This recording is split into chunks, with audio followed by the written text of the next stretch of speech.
Hello बच्चों, कैसे हैं आप सब। उम्मीद करता हूँ आप सब बढ़िया होंगे और अच्छे से पढ़ रहे होंगे।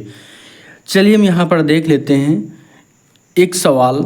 अगर ऐसा कोई सवाल आपकी से पूछा जाता है, आपकी पाठ्यपुस्तक में है, तो कैसे हल करेंगे। बहुत आसान सा सवाल है, कई बार ना समझ में आने की वजह से गलत हो जाता है।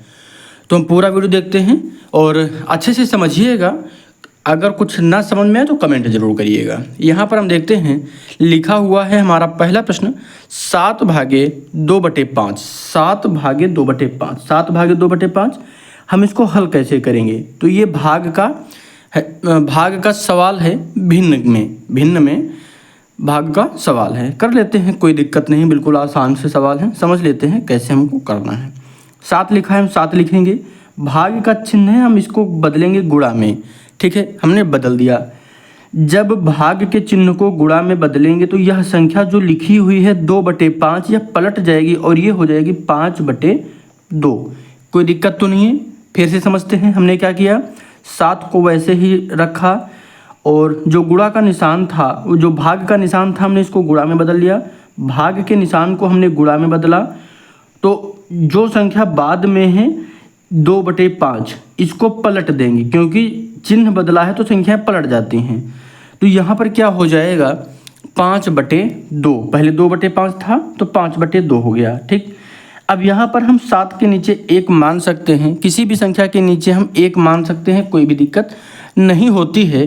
तो हम यहाँ पर क्या करेंगे, 1 मान लेंगे और डायरेक्ट गुणा कर देंगे। सामने सामने का गुणा होता है। जब बीच में कोई चिन्ह गुणा का हो तो ऊपर की संख्या का, यानी अंश का गुणा होता है और हर का गुणा होता है। ध्यान रखिएगा, आराम से करिएगा। तो यहाँ पर हम क्या लिख लेंगे, 7 का गुणा 5 में होगा तो कितना आएगा, 35 और बटे में कितना आएगा, 2। कोई दिक्कत तो नहीं, बिल्कुल आसान है। अब यहाँ पर चाहें तो ये अनुचित भिन्न में है, इसको मिश्रित भिन्न में बदल सकते हैं। कल की क्लास में हमने समझाया भी था, कोई भी संख्या अगर आपको अनुचित भिन्न में दी गई है, इसे विषम भिन्न भी कहते हैं, ध्यान रखिएगा। तो उसे हम अनुचित भिन्न को मिश्र भिन्न में या मिश्रित भिन्न में कैसे बदल सकते हैं। तो 2 से हम ऊपर वाली संख्या को भाग कर देंगे, यानी हर वाली संख्या से अंश वाली संख्या को भाग कर देंगे। तो भाग कर दीजिए, यहाँ पर हम भाग कर लेते हैं। 2 से हम भाग करेंगे 35 को, तो 2 × 2, 1 बचा। फिर उसके बाद कितना आया, 5। तो 2 × 14, 1 बचा। तो यहाँ पर शेषफल कितना आया, 1। तो जो हमारा भागफल होता है उसको पूर्णांक के रूप में लिखते हैं, तो 17 हो गया।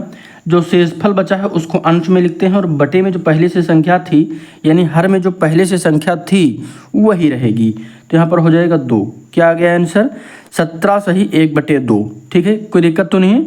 17.5 भी कह सकते हैं इसको, कोई भी दिक्कत नहीं होगी। बिल्कुल आसान है, हो गया। इसी तरह हम दूसरा प्रश्न भी कर लेते हैं।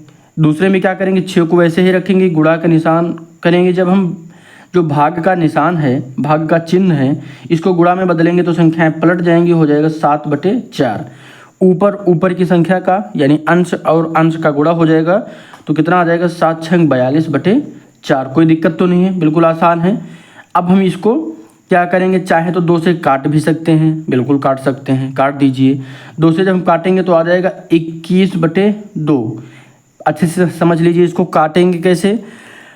यहाँ पर इन दोनों संख्याओं का जब हम मासा निकालेंगे, यानी HCF निकालेंगे जब हम, तो हमारा HCF आएगा कितना, 2। जब HCF हमारा 2 आएगा तो हम 2 से दोनों संख्याओं को भाग कर सकते हैं। अगर हम 42 को 2 से भाग करेंगे तो 21 बचेगा भागफल, और 2 से 4 को भाग करेंगे तो 2 बचेगा। तो ये संख्याएं लिख ली। अब यहाँ पर अनुचित भिन्न आ गई, इसको हम मिश्र भिन्न में बदल लेते हैं।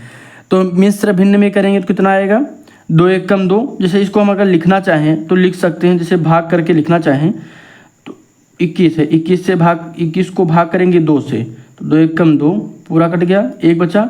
जब कोई संख्या भाग की उतारते हैं और उसके बाद कोई यानी जो यहाँ की भाज्य की संख्या शेषफल में लिखते हैं और उसके बाद कोई भी कैलकुलेशन नहीं होता है, आगे कोई भी प्रक्रिया नहीं होती है, तो हम भागफल में 1 0 बढ़ाते हैं। ठीक है, लिखते हैं या बढ़ाते हैं, कोई दिक्कत नहीं है। तो यहाँ पर हम क्या लिखेंगे, 10 सही 1/2। कोई दिक्कत तो नहीं। ये हमारा क्या हो गया, आंसर हो गया। जब हम अनुचित भिन्न को मिश्रित भिन्न में बदलेंगे तो ये हमारा आंसर आ जाएगा। कई बार ये वाला आंसर आपकी आंसर की में दिया रहता है और आप ये निकाल पाते हैं और आपको लगता है कि हमारा आंसर गलत आया है, तो ऐसा नहीं है।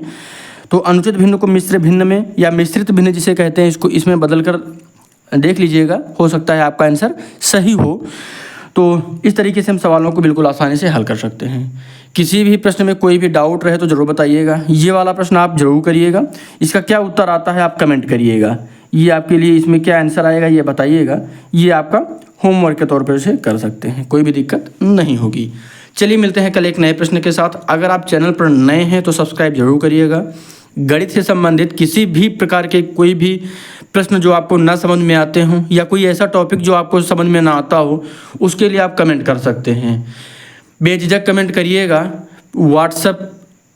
हमने आपको व्हाट्सएप नंबर दे रखा है, उस पर आप कमेंट्स कर सकते हैं। कोई भी क्वेश्चन जो आपको ना समझ में आता हो तो उसकी फ़ोटो खींच कर भेज दीजिएगा, अगले दिन उसका सोल्यूशन आपको मिल जाएगा। इसके अलावा